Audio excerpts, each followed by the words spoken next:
Feliz sábado, distinguidos amigos del Ministerio de Ayalos y de la Iglesia Adventista del Séptimo Día, Cañada Honda. Sean todos muy bienvenidos a esta nueva entrega de su programa de Ayalos TV, donde tratamos los aspectos más importantes de la lección de escuela sabática. Como todos los días, le queremos invitar a que usted nos siga a través de nuestras redes sociales, tanto en Facebook, Instagram y en nuestro canal de YouTube, donde en este último siempre le pedimos que por favor activen las notificaciones en la campanita para desde que subamos un contenido nuevo usted pueda darse por enterado. En este momento y en esta hora nos acompañan directamente desde la iglesia Emmanuel el anciano Ezequiel Lorenzo. Bienvenido, Ezequiel. Muchas gracias, mi hermano Rabel. Feliz sábado para todos. Que Dios pueda bendecirle grande y abundantemente. Es un placer poder estar con ustedes en esta hora para compartir el resumen de la lección de escuela sabática. También nos acompaña directamente desde la iglesia de Villa Mercedes nuestro hermano Rafael Mariñez. Bienvenido, hermano Rafael. Muchas gracias, hermano Rabel. Gracias a los hermanos que nos sintonizan. Muchas bendiciones, feliz sábado, y vamos entonces a compartir la palabra de Dios aquí en una lección sumamente importante, sobre todo en los tiempos en los que estamos viviendo. Bien, antes de iniciar formalmente vamos a orar. Hermano Rafael, diríjanos una oración, por favor. Querido Padre, gracias te damos por el privilegio que tú nos concedes de compartir tu palabra con tanta gente preciosa que necesita día a día comer de este pan espiritual. Te invitamos para que tú estés con nosotros, para que el poder del Espíritu Santo nos ilumine. En el nombre de Jesús te lo suplicamos. Amén. Amén. Bien, y arribamos ya a nuestra lección número 7, que lleva como título La adoración en la educación. Siempre el tema de la adoración va a estar presente en todas las sociedades del mundo, ha estado desde el principio y también va a llegar hasta nuestros días. ¿Por qué la lección comienza hablando sobre la adoración y la educación? Muy interesante, Rabel. Realmente inicia hablando de adoración.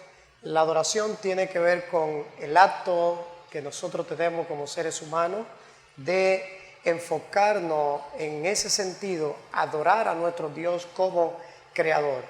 Y como decía Rafael en el inicio, la educación en este tiempo es un punto sumamente interesante porque de eso depende el futuro de nuestros adolescentes, de nuestros hijos. Por eso yo entiendo que la adoración en la educación es un punto vital para este tiempo en el que estamos viviendo. Sí, bueno, estamos viviendo en tiempos sumamente peligrosos donde hay un proceso constante de adaptación y de readaptación en todos los aspectos. Lo que hoy es educación, mañana no lo es, y a diario se están creando nuevos aspectos que se introducen inclusive dentro de la religión. Por eso la iglesia nuestra define y mantiene definido la adoración en la educación, porque estamos convencidos de lo que van a significar los últimos días y hasta dónde nosotros tenemos que como congregación, que como iglesia, ser verticales en mantener una adoración en el marco de la educación cristiana, en el marco de la educación adventista, que no se vaya ni para la izquierda ni para la derecha. Por eso fue tan vertical el Señor con su propio pueblo cuando salió de Egipto. Le estableció pautas muy claras, en cierto sentido un poquito para ellos, naturalmente, que tenían unos 430 años viviendo en Egipto, aparentemente difíciles. Sin embargo, la rigurosidad aparente que tenía esa adoración en la educación que recibirían, lo que iba a establecer entre ellos era la realidad de que no se viesen influenciados por tantos pueblos que estaban en su entorno.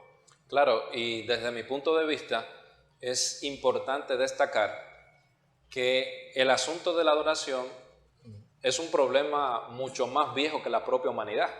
¿Por qué? Porque fue el mismo problema que se dio en el cielo. O sea, Satanás fue creado como un ángel de hermosura, tenía cierta categoría en el cielo, pero él quería concentrar la adoración que recibía Dios en él mismo.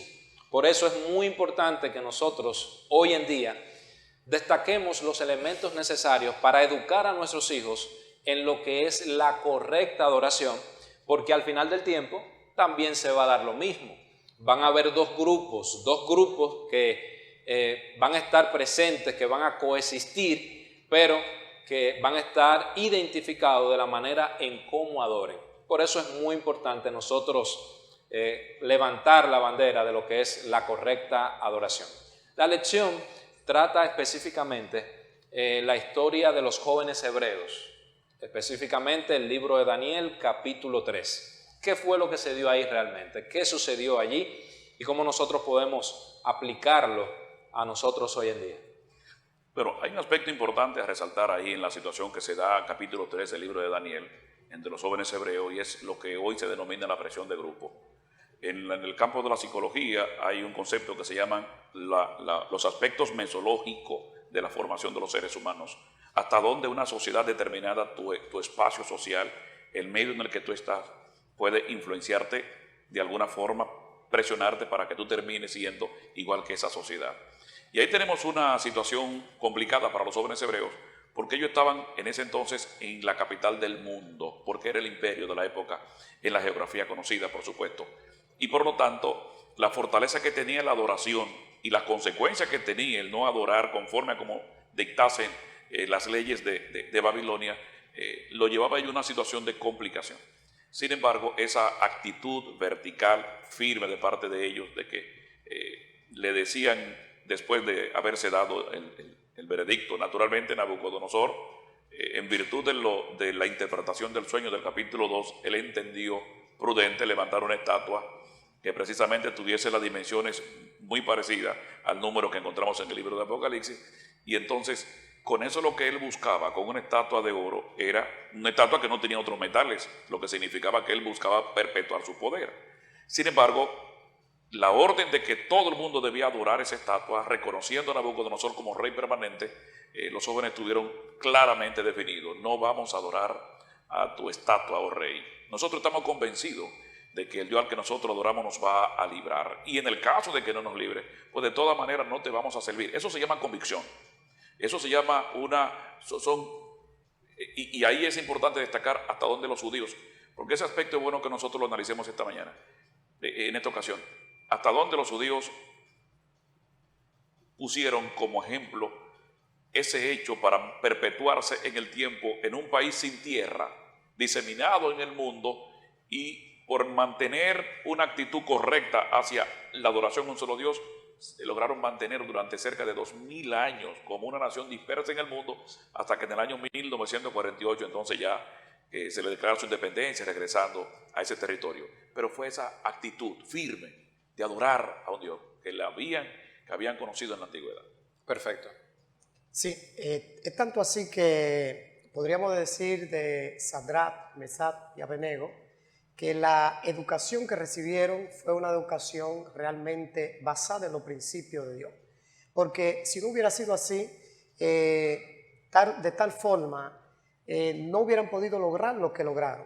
Porque mantenerse en un círculo social donde recibían todo instrumento de acusaciones era algo sumamente difícil. Pero como Rafael lo decía, la presión de grupo es algo que realmente puede marcar la diferencia. Pero cuando nosotros tenemos el sentido de adoración, creemos en la educación, es muy difícil que nosotros seamos marcados. Así que los jóvenes hebreos realmente marcan una gran diferencia, y es lo que yo motivaría en esta hora también. La educación para nuestros jóvenes adolescentes en esta generación debe de estar basada en un escrito aquí está, como dice la palabra de Dios, sometida en los principios divinos, porque es lo único que nos va a mantener a nosotros en esta sociedad, poder mantenernos íntegros. Yo me imagino en esa trayectoria de los jóvenes hebreos, lo difícil que fue para ellos, cuando el rey somete el edicto de que todos tenían que adorar a la imagen. La educación que ellos recibieron no fue esa. Ellos recibieron una educación que debían adorar a un solo Dios y solamente a ese Dios debían servir. Entonces, cuando llega el edicto del rey, me imagino que tal vez para ellos fue un poquito jocoso, pero también por la misma educación que tuvieron, ellos dijeron no importa lo que pase con nosotros. Si mi vida tiene que ser deshecha, pues que sea deshecha, lo mismo que dijo Pablo. el sentido de nuestra vida no significa en lo que el grupo, la presión del grupo nos haga a nosotros, sino que podamos estar claros que Dios se merece nuestra adoración. Un elemento a tomar en consideración es que este grupo de jóvenes también había sido educado dentro de Babilonia. Obviamente, cuando Nabucodonosor los selecciona a ellos como parte de ese grupo de jóvenes que iban a venir de Jerusalén hacia Babilonia, ellos tenían ya cierta educación ya establecida, como era normal dentro del pueblo judío transmitir la educación a sus hijos y esos hijos a sus hijos y así seguir educándose y transmitiendo el conocimiento.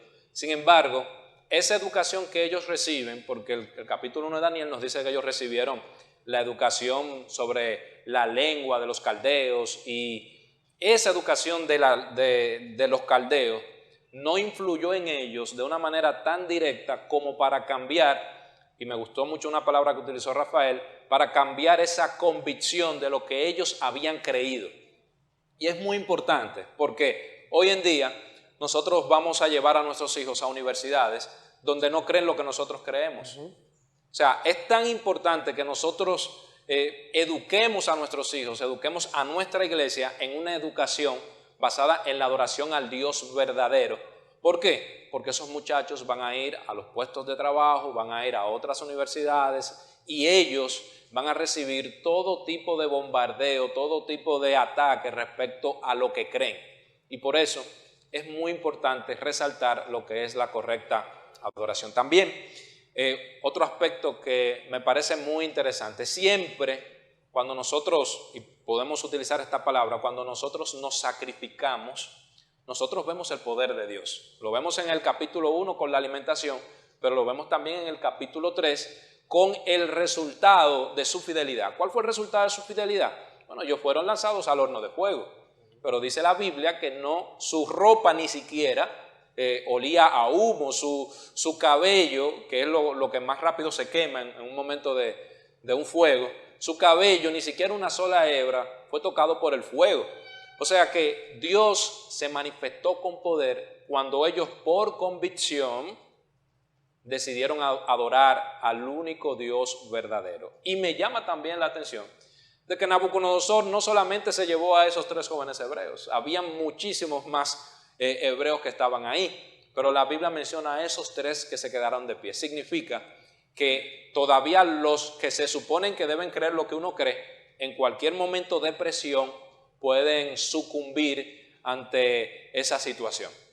Sí, hay un tema muy interesante ahí y es la importancia que tiene la formación del carácter, la educación del carácter. Hay un profesor, bueno, falleció ya hace algunos años, de una de las universidades aquí en República Dominicana, específicamente la Universidad Autónoma de Santo Domingo, que él en un libro que publicó titulado asimismo La educación del carácter, define de manera muy especial el concepto de formación, que lo podemos fácilmente aplicar a esos jóvenes y a los otros cristianos. Él decía que la formación es el proceso, un proceso de aprehensión de hábitos y de conocimientos que le van dando a un individuo impulsos racionales o irracionales hasta definir su personalidad en un radio de acción y conducta determinada. Fíjate, definir tu personalidad en un radio de acción y conducta determinada. La conducta que se había determinado en Babilonia era la conducta a la adoración a dioses paganos. Esos jóvenes venían de una formación que naturalmente, como dice la palabra de Dios, echa tu pan sobre las aguas, que después de muchos días lo hallarás. Si bien es cierto que del capítulo 1 se hace referencia a que estaban recibiendo la educación de los caldeos, pero ellos venían con principios profundamente establecidos. Habían construido sobre la roca.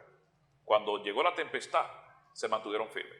Pero era necesario, y eso es bueno que se entienda bien, que no importa lo que ocurra. Recuerdo exactamente, concluyo esta partecita, este comentario aquí, que me encontré con una señora, en una ocasión me dijo, bueno, yo llegué a un aeropuerto y cuando me senté, saqué un libro del bulto de mano y comencé entonces a leer. Era exactamente Profetas y Reyes.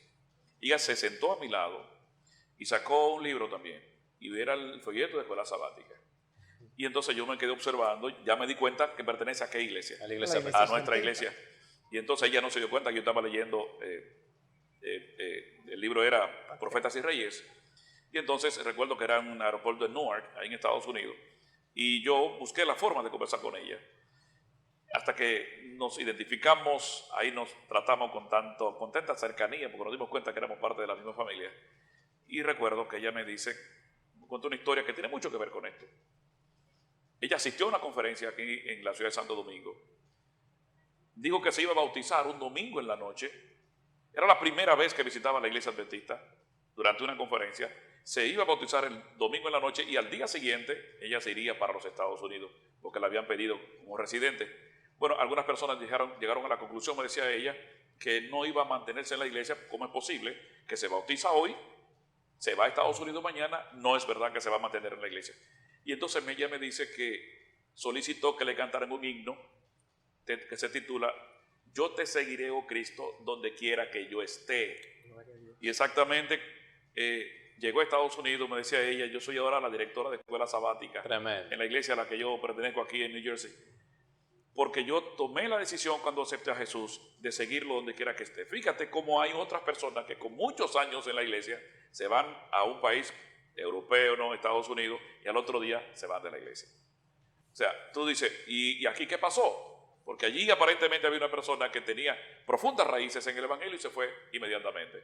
Por una razón muy sencilla, porque se pueden dejar influenciar rápidamente por el entorno al que llegan. Estos jóvenes no se dejaron influenciar, se mantuvieron firmes. Y a ellos se les puede aplicar también el himno, yo te seguiré, oh Cristo. Y lo siguieron ahí, preferían la muerte. Y pueden estar seguros de que, aunque la Biblia, no sé si no lo he leído, pero donde la Biblia hace referencia a que fueron llevados al horno de fuego. Bueno, el apóstol Pedro también, aun cuando sabía que al día siguiente le iban a quitar la vida, en la noche lo que estaba era cantando. ¿Cómo es posible? Tú estás cantando esta noche en la cárcel y sabes que el otro día en la mañana te van a quitar la vida. Yo creo que estos jóvenes, en el momento que le dijeron, ustedes se van a ser llevados al horno de fuego si no adoran esta estatua, yo creo que ellos cantaban. Gloria a Dios. Seguro de que yo lo iba a librar. Es muy importante. ¿Tenía algo que decir? Sí, Rafael, escúchame que te interrumpo. Es muy importante porque si nosotros analizamos, el pueblo de Israel recibe un libro especial, el libro de la educación.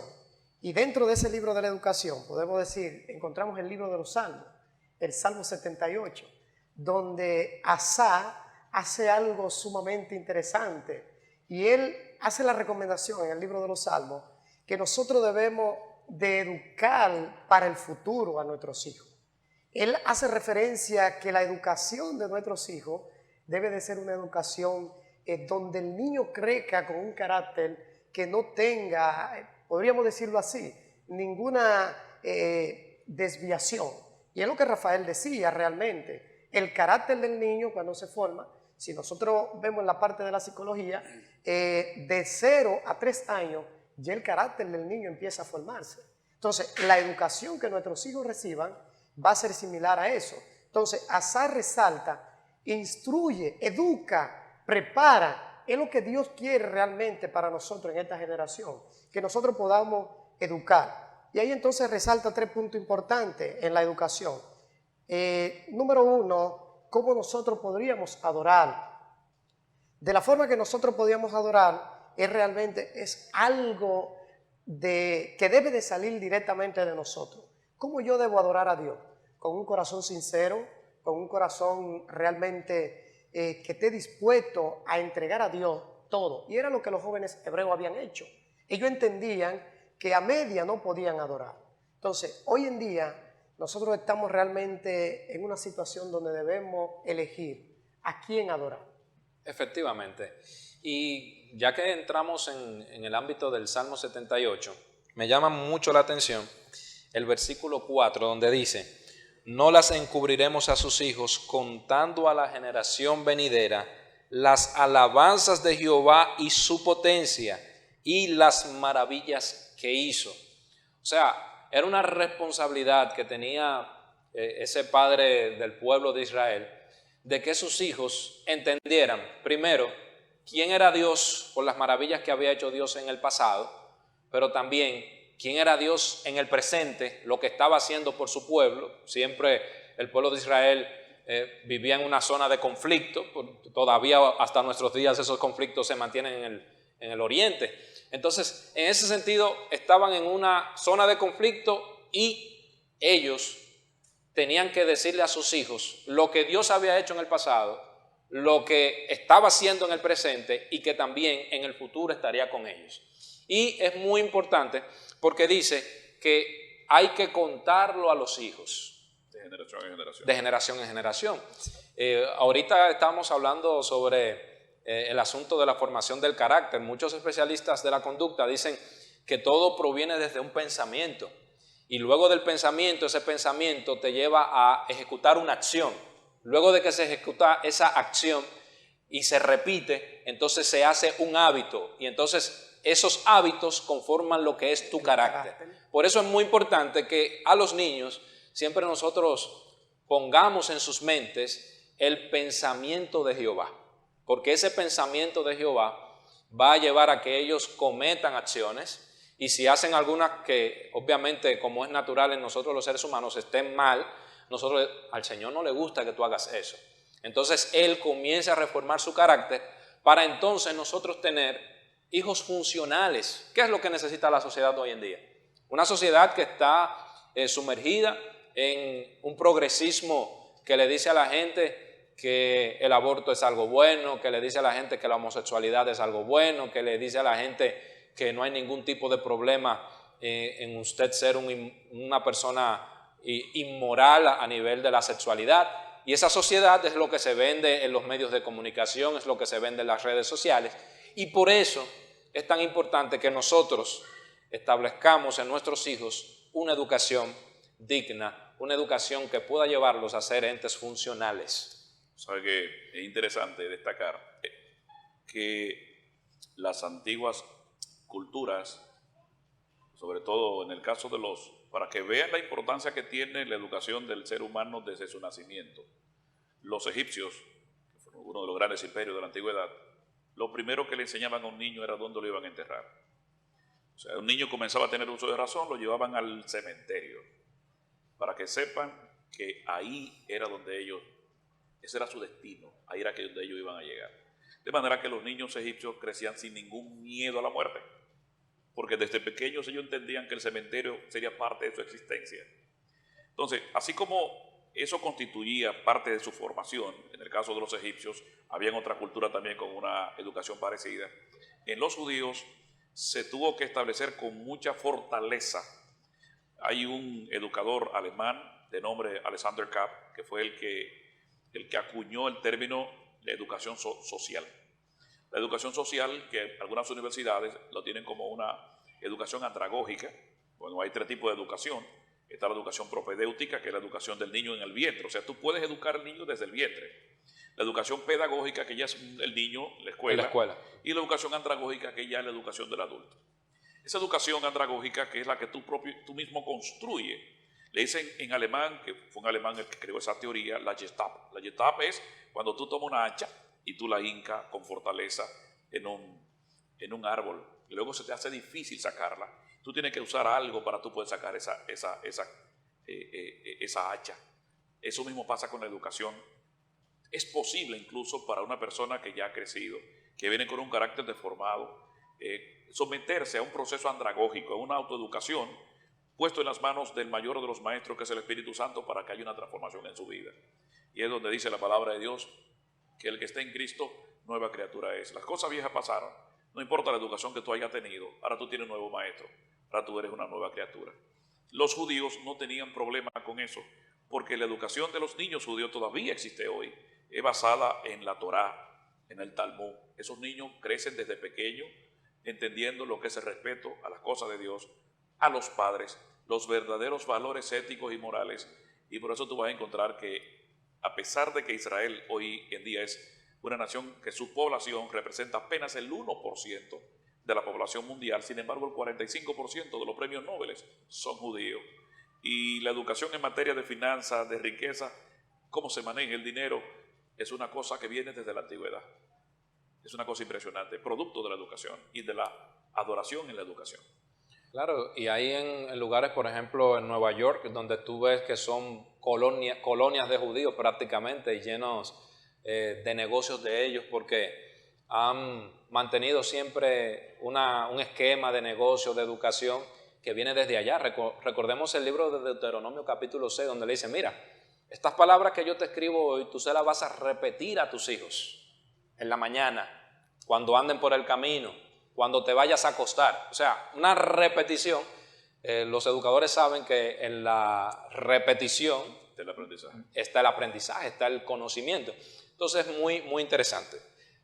La lección trata un aspecto muy importante donde establece cuál es la verdadera adoración y utiliza la historia de la mujer samaritana. Nosotros sabemos que los samaritanos y los judíos no se llevaban bien, era un problema que tenía muchísimos años y que Jesucristo también tuvo que enfrentarlo porque era criticado si tenía algún vínculo con ese tipo de personas. Los judíos y los samaritanos no se llevaban bien porque ellos querían ser parte de lo que era la construcción del templo, pero por su parte el pueblo de Israel entendía que ellos no podían acompañarlos en la construcción de ese templo porque ellos habían adorado otros dioses. Entonces Jesucristo se encuentra con esta mujer y le dice una palabra: los que le adoran deben hacerlo en espíritu y en verdad. ¿Qué es adorar a Dios en espíritu y en verdad? Bueno, si analizamos la lección que estamos ahora debatiendo, la lección número 7, conta con el poder y la maravilla de contar la maravilla y la ley de Dios. Cuando nosotros adoramos en espíritu y en verdad, es una entrega total, donde yo no puedo adorar a media. Mi ser por completo debe de ser tal y como lo hizo la mujer samaritana. Ella en el momento le dice a Jesús, pero tú siendo judío y yo samaritana, ¿cómo es posible que tú me supliques a mí que te dé agua de beber? Tú sabes la historia, tú sabes que nosotros no mezclamos. Pero cuando Jesús empieza a entrar en confianza con ella y ella empieza a escuchar, entonces ella se da cuenta de que realmente no está hablando con cualquier persona, tanto así que su espíritu se conmueve de tal forma que ella no lo piensa 2 veces, sino que le dice, aguanta, espera un momento aquí, y corre a la ciudad y entra a la ciudad y le dice, mira, yo he encontrado a alguien que realmente conoce mi vida, me conoce por completo, yo necesito que ustedes vengan y lo conozcan para que también le adoren. En ese momento la entrega, la concentración que hubo entre o digo de esta forma, la interacción que hubo entre ellos dos fue tanto así que la llevó a ella a adorarlo a él por completo. Es una entrega completa. Ahí ella no sintió vergüenza. Bueno, yo vengo a la hora tercera, vengo a la hora donde el sol pica, donde está caliente, no quiero encontrarme con nadie. Pero ahora a mí no me importa lo que el público quiera hacer conmigo. Ahora yo entiendo que realmente al conocer a este hombre, él se merece una adoración sincera. Es una entrega. Es cuando nos depositamos por completo a ese ser superior, a nuestro Creador. Y tanto así, lo relaciono con el ciego Bartimeo. Como lo vimos en esta semana, en la semana pasada. Vimos al ciego Bartimeo. Él escucha la fama de que alguien va pasando por ahí. ¿Quién es? Se interesa en saber quién es. Y cuando tiene el contacto directo con Jesús, le dicen, Jesús, me llama la atención cómo él grita, Jesús, Jesús, hijo de David, ten misericordia de mí. Pero cuando Jesús le dice, ¿qué quiere que haga? Él le dice solamente una palabra, que recobre la vista, que yo pueda ver lo que hay a mi alrededor, lo digo de esa forma.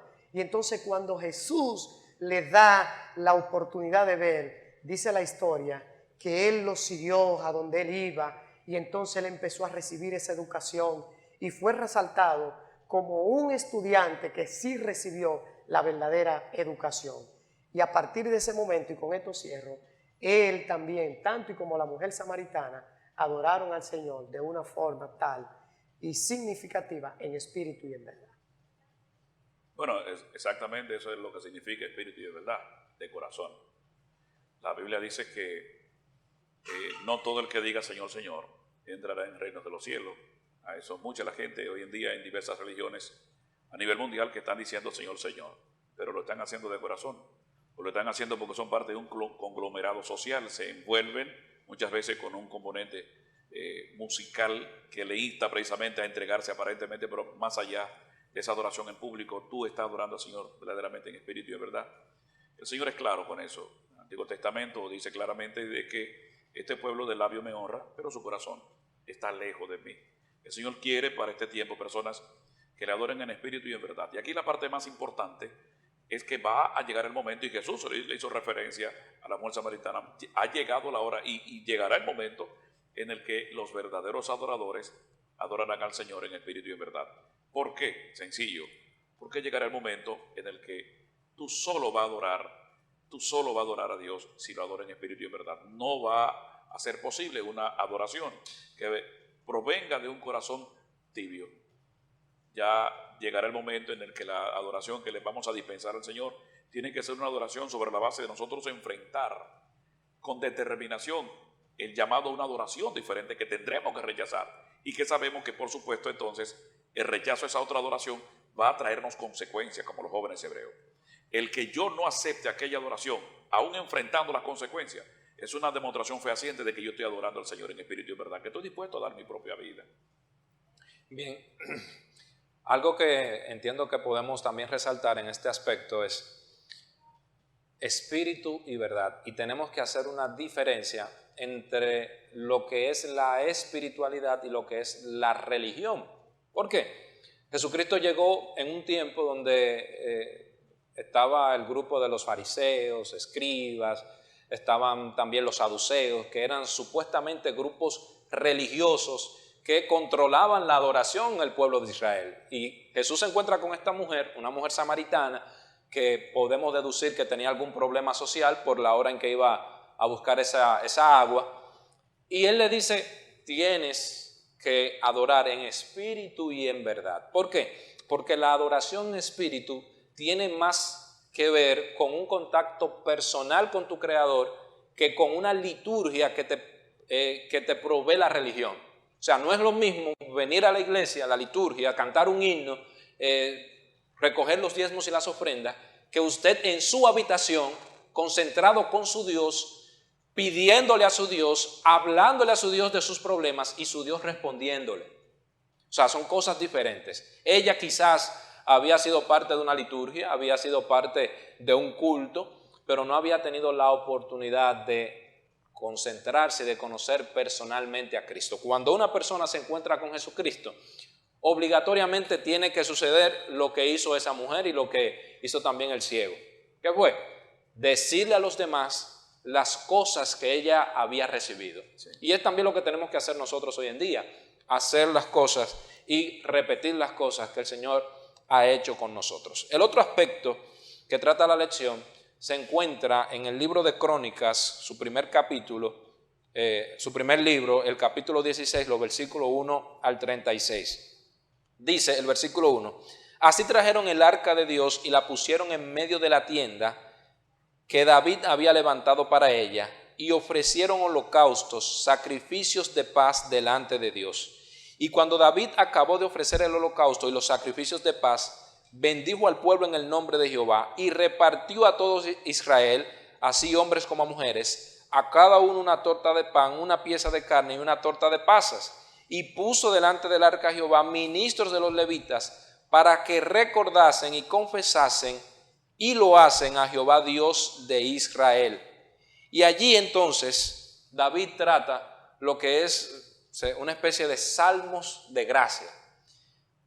Esta escena, vamos a ilustrarla en nuestra mente, esta escena pudiéramos decir que es una escena temible, es una escena loable, es una escena de alegría, es una escena de temor o es una combinación de todas esas cosas. ¿Qué nosotros podemos decir acerca de esa adoración en el pueblo de Israel y específicamente con el Arca del Pacto? Bueno, realmente entendiendo de esa forma el Arca del Pacto simbolizaba lo mismo que Jesús hizo cuando Adán y Eva cometen el pecado. Ese es el sacrificio que Dios iba a hacer por sus hijos en ese momento. Y realmente nosotros vemos a través del arca del pacto la salvación que se otorga a cada uno de nosotros. A través del arca del pacto nosotros obtenemos ese don de salvación, esa elección de decir: Jesús, a través del arca me acerco a ti para recibir esa salvación. Por eso David danzaba alrededor del arca, danzaba alrededor de su pueblo con un sentido de alegría, y allí distribuía lo que era el sentido de que el ser humano o su nación debía también adorar a Dios en el santuario como él así también lo estaba haciendo. Perfecto. Y yo creo que un aspecto importante a resaltar era la importancia que tenía el arca en la adoración en el pueblo de Israel. Recuerden ustedes que incluso la presencia del arca determinaba la victoria del pueblo frente a otras naciones en un conflicto cualquiera. La ausencia del arca indudablemente traía como resultado la derrota. David sabía perfectamente el significado que tenía. La importancia no era el arca como tal. La importancia era lo que había dentro del arca, que era naturalmente la ley de Dios. Por eso el mismo David, en uno de los salmos, dice que, me parece que es Salmo 19, la ley de Jehová te es perfecta, que convierte el alma. La ley de Jehová te es buena. Y los eruditos judíos, un dato que evidentemente no es confirmado por nuestros teólogos más encumbrados, sin embargo los antiguos egipcios, judíos decían que la ley de Dios era tan fácil de sobrellevar para los seres humanos, y lo digo por el tema de que es posible que guardemos la ley, por supuesto. Jesús dijo: sin mí nada podréis hacer. Pero los eruditos de la antigüedad en Israel decían que la ley estaba suspendida dentro del arca, que así como la Santa Shekinah, una luz que representaba la presencia de Dios, estaba suspendida en el espacio que había entre los dos ángeles que estaban en el propiciatorio.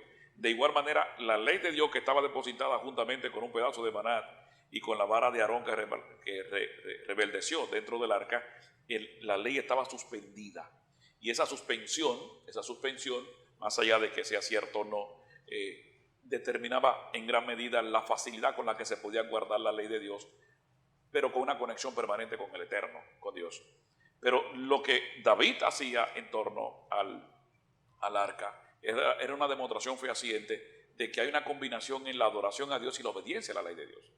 No podemos adorar a Dios y dejar de lado la obediencia, porque la obediencia es adoración. Y él lo que hacía con eso era demostrar que su adoración no era solamente la manifestación externa de un sentimiento que tenía interiormente, sino que ese sentimiento estaba íntimamente conectado con la obediencia a los mandamientos de Dios.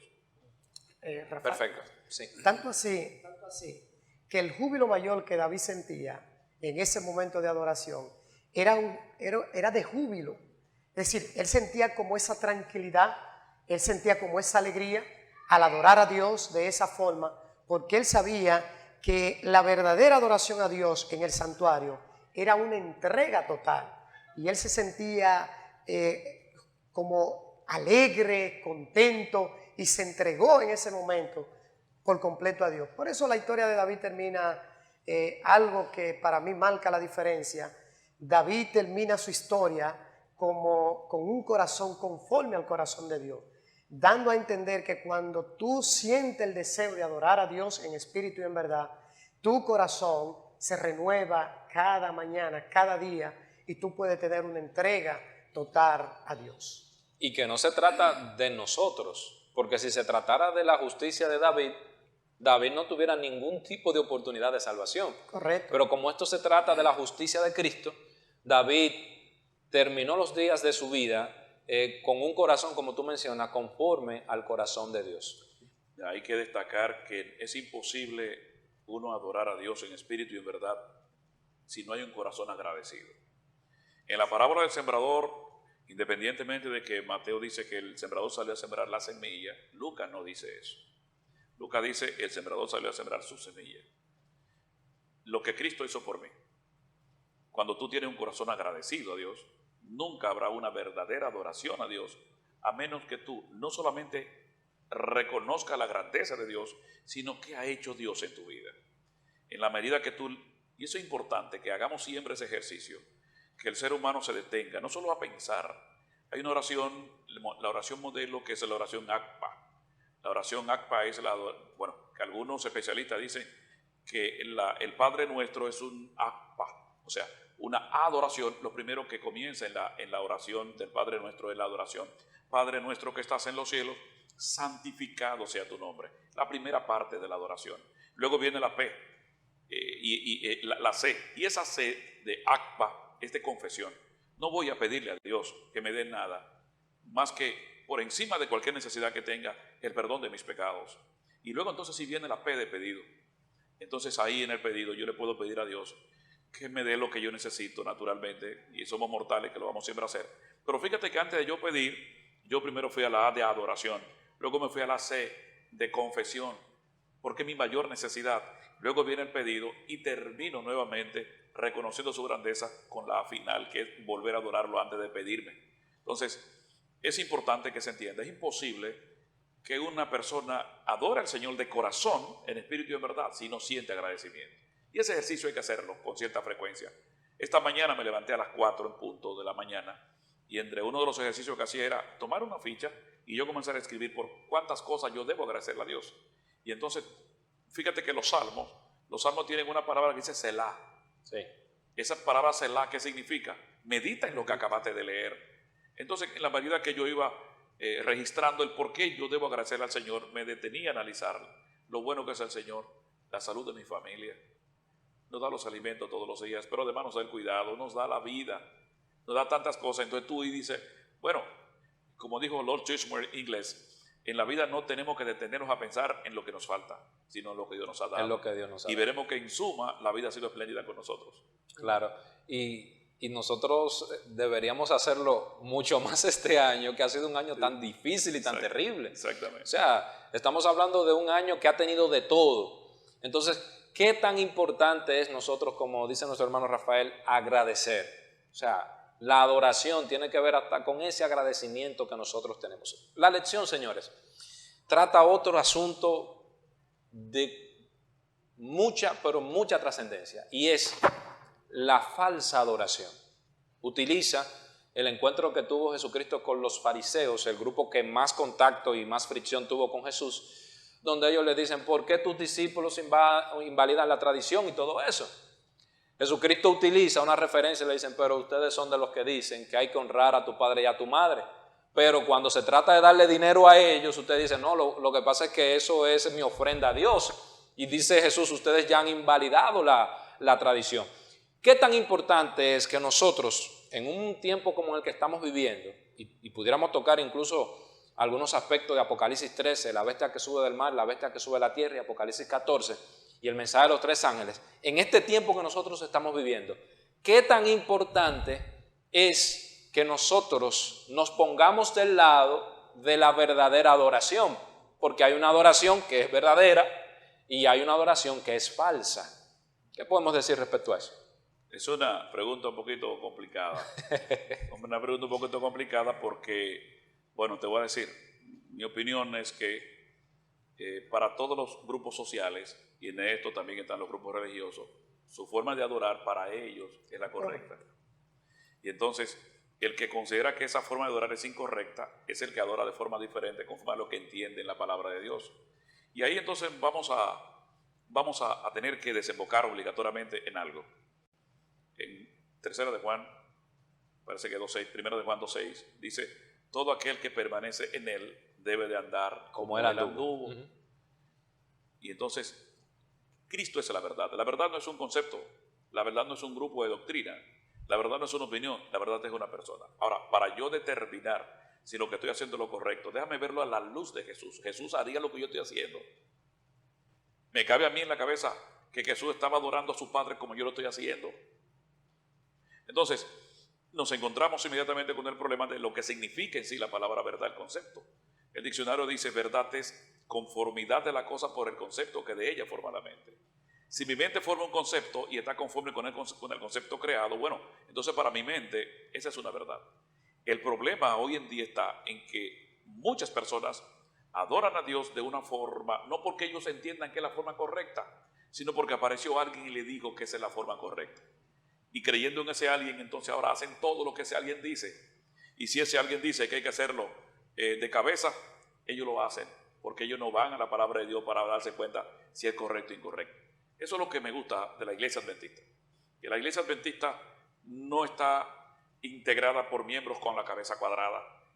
Miembros que son capaces de detenerse a pensar si aún lo que hacen como adventistas es correcto o es incorrecto. O sea, el adventista cuestiona si lo que está haciendo es correcto o no. Por lo tanto, cuando adora al Señor conforme a la forma que lo hace la iglesia adventista, lo hace con conciencia de que lo está haciendo de manera correcta. Me llama la atención, tú mencionas el concepto de verdad.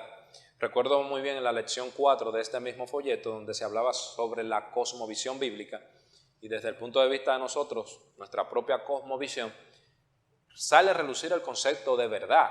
O sea, la verdad, sabemos que puede haber una verdad que es relativa, pero la verdad que nosotros recibimos a partir de la Biblia es una verdad que es absoluta y que es objetiva. O sea, hermano, si usted quiere saber qué es la verdadera adoración, usted tiene que ir, como dice nuestro hermano Rafael, hacia la persona, hacia Jesús. ¿Y dónde nosotros conocemos de Jesús? En su palabra. La Biblia tiene establecido desde el principio cómo debe fungir la verdadera adoración.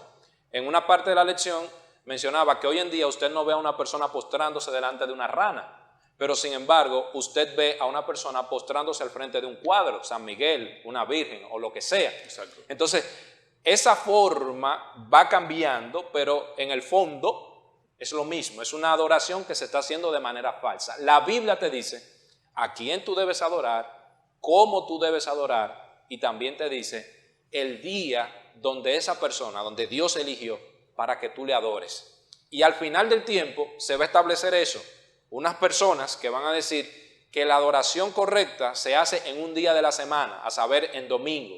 Pero la Biblia me dice que el Creador se encuentra con su criatura cada 7 días en el sábado, en el Shabbat. Y Él lo estableció desde antes que existieran los judíos, porque lo hizo ¿dónde? En la creación, lo hizo en el Génesis. Por eso, muy importante que nosotros veamos este aspecto. Adelante, Ezequiel. Sí, marca mucho la diferencia esa falsa adoración, porque como Rafael decía, es algo sumamente difícil, pero en la lección marca un punto importante, que antes de la segunda venida de Jesús, la adoración será dividida, o el mundo será dividido en dos. Aquellos que adoran a Dios verdaderamente como Él se merece, y aquellos que no lo hacen. Pero algo que ustedes dos tocaron es que realmente nosotros estamos viviendo y no podemos separar o sacar lo que es el título de la lección, la educación o la adoración en la educación. En ese momento, ¿quiénes van a adorar en espíritu y en verdad? Para saber si realmente están adorando de forma correcta. Aquellos que hayan sido educados en una educación formal, cristiana. Y yo recomiendo, nosotros siempre decimos, la educación adventista es la más cara que tenemos, pero podemos hacer un sacrificio.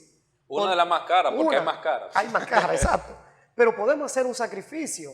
¿Por qué? Porque no es lo mismo, y pongo el ejemplo, yo estoy terminando mi carrera y estoy terminando en una universidad evangélica.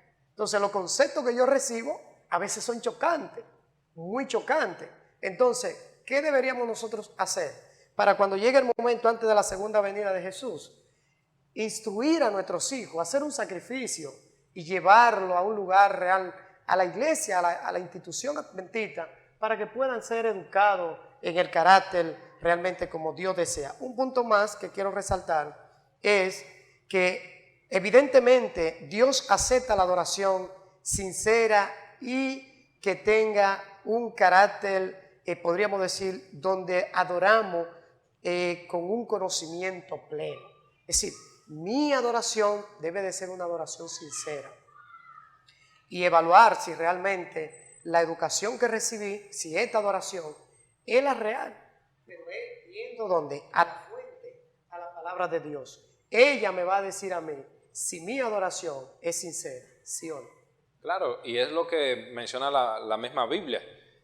Ese es el culto racional, o sea, es concentrarnos en lo que es la verdadera adoración. Sí, ahí, fíjate, bueno, como este trabajo que estamos haciendo ahora lo van a ver tantas personas.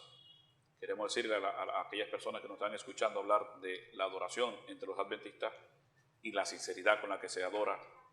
Eso no significa que en las demás iglesias no hayan personas que estén adorando a Dios con sinceridad, porque es un asunto totalmente relativo. Todas las iglesias, todas las denominaciones están llenas de personas que están adorando a Dios y lo están haciendo con sinceridad. Ahora, lo importante es destacar si el hecho de que una adoración sea sincera significa que sea correcta. No toda adoración sincera es correcta. El Señor aprecia la adoración que nosotros le dispensamos, independientemente de que no sea correcta, si lo hacemos con sinceridad. Ahora, en el momento que Él nos da la luz, en la que nosotros estamos claros de que la adoración que estábamos dándole no era la correcta y seguimos adorándolo así, entonces ahí nosotros estamos en problemas, porque seremos juzgados conforme a la luz que nosotros hayamos recibido. Correcto. No importa lo sincero que yo sea. Ahora, es interesante destacar que en el momento que yo sé que lo que estoy haciendo no es correcto, si lo sigo haciendo ya no hay sinceridad. Ya no hay sinceridad. Entonces, ¿cuál es el llamado de la gente? Bueno, el llamado que le hacemos a todo el que nos ve, que nos escucha, es que se detenga a los pies del Maestro de los Maestros, el Espíritu Santo, y totalmente desconectado de conceptos y de ideas, estudie de forma pragmática la palabra de Dios y se va a dar cuenta, siempre que se pregunte, si Jesús estuviese en mi lugar, hiciera lo que yo estoy haciendo. Hiciera lo que yo estoy haciendo. Un caso sencillo, en cualquier universidad o en cualquier escuela, para tú pasar no tienes que sacar 100. Tú puedes pasar con 99. Tú puedes pasar con 80, con 70 puedes pasar, pero en lo que a la adoración sincera se refiere, en el contexto de la obediencia, si tú tienes conocimiento de qué tienes que hacer para adorar a Dios y tú no lo adoras conforme a ese conocimiento, tú no pasas con 100. Ahora, el conocimiento que nosotros tenemos es de 100. ¿Por qué razón? Porque el que guarda toda la ley sacó 99, pero ofende en un punto, por ese solo punto que le falta, se quemó. Se quemó. ¿Por qué se quemó? Porque Dios te dijo a ti, son 10 mandamientos, no son 9 mandamientos. Y entonces estamos hablando de un texto escrito en Santiago, muchos años después de la muerte de Jesús. El que guarda toda la ley y ofende en un punto se hace culpable de todos. Entonces, una persona tiene que analizar eso. ¿Cuántos mandamientos yo estoy guardando? Haciendo pragmático y claro. ¿Cuántos mandamientos yo estoy guardando? ¿Lo estoy guardando todos? Bueno, estoy sacando 99. Me falta uno. Si te falta uno, hay problema. Hay problema. De que mate. Y eso no lo estamos diciendo nosotros, sino que No, está en la Biblia. eso lo dice la Biblia. Estamos siendo claros en el tema no de la adoración. Repito, Dios acepta todas las adoraciones sinceras, porque muchos de los adoradores lo hacen con mucha sinceridad, pero el adorador, y más en el tiempo que estamos viviendo, tiene que detenerse a reflexionar y pensar. Aunque mi adoración es sincera, ¿es correcta? Si no es correcta, entonces arregle eso. Y queremos resaltar, siempre lo hago, que cuando hablamos del cumplimiento de la ley, no estamos diciendo que la ley tiene una capacidad en ella misma para salvarnos. No. Cristo es el que nos salva. Ahora, como Cristo es el que nos salva, nosotros vamos donde Él nos perdona nuestros pecados y por medio de Él nosotros somos justificados delante del Padre, porque Él sí pudo guardar la ley sin ofender en ningún punto. Cristo es el digno. Por eso, mi hermano que me escuchas en este momento, en esta hora, queremos decirte que al final del tiempo habrán dos grupos: aquellos que sigan al Cordero por donde quiera que vaya y aquellos que se vayan en pos de la bestia y de su imagen. Y muchos adorarán a la bestia y a su imagen por convicción, porque estén seguros que eso es así, y otros lo harán por conveniencia, porque tienen una propiedad, un trabajo, un negocio, lo que sea. Lo que queremos decirte en esta hora, que tú puedes ser del grupo que siga al Cordero por donde quiera que vaya, adorándolo en espíritu y en verdad. Señores, lamentablemente no hay tiempo para más. Queremos agradecer infinitamente a los invitados de este momento, nuestro hermano Rafael Mariñez, gracias por estar con nosotros, nuestro hermano Ezequiel Lorenzo, gracias también por estar con nosotros. Recordarles finalmente que también se suscriban a nuestras redes sociales, tanto Facebook, Instagram y en nuestro canal de YouTube, tanto del Ministerio Dayalos como de la Iglesia Adventista del Séptimo Día. Muchas gracias por su sintonía. Vamos a concluir con una oración y vamos a dejar a cargo a nuestro hermano Ezequiel Lorenzo. Adelante, Ezequiel. Oramos. Sempiterno y amante Padre Celestial, te agradecemos en esta hora infinitamente por la misericordia que tiene para cada uno de nosotros. Sabemos, Padre, que el centro de adoración eres tú. A ti podemos adorarte en espíritu y en verdad. Que podamos, Padre, educar para el futuro de nuestros hijos en la educación. Prepáranos, Padre, porque vendrán tiempos difíciles, muy difíciles como lo que estamos viviendo, pero que seremos más que vencedores. Amén.